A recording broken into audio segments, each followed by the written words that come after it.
প্রিয় দর্শক শ্রোতা মণ্ডলী, আসসালামু আলাইকুম। আয়ান হোমিও ফার্মেসির পক্ষ থেকে আপনাদেরকে শুভেচ্ছা ও স্বাগতম।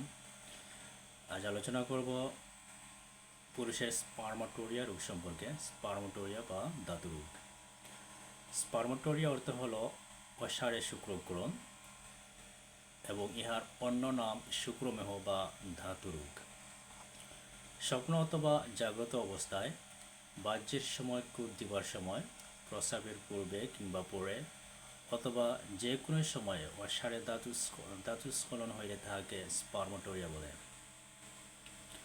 স্পার্মাটোরিয়া রোগের প্রধান কারণ হলো ডিসপেপসিয়া, কুষ্ঠবদ্ধতা, অন্ত্রে কৃমি, নানা প্রকার শরীর ক্ষয়কারক পীড়া, শারীরিক দুর্বলতা, মূত্রনলীর পীড়া, প্রমেহ, মাস্টারবেশন ইত্যাদি কারণে এই স্পার্মাটোরিয়া বা ধাতু রোগ হয়ে থাকে।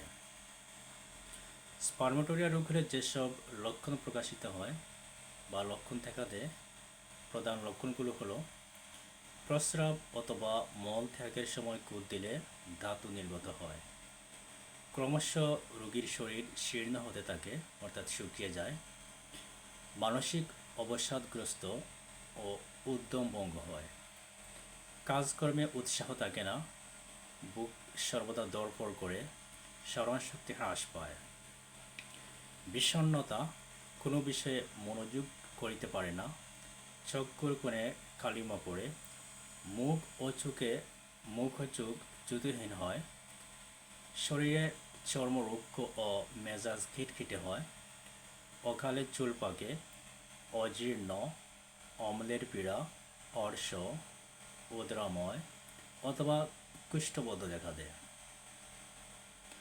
সর্বদা মনে ভয় আসে, মস্তিষ্কের পীড়া হয়, মাথা ঘুরে, যৌবনে অনেকে ধ্বজভঙ্গ হয়ে পড়ে কিংবা কোনো কঠিন রোগে আক্রান্ত হয়।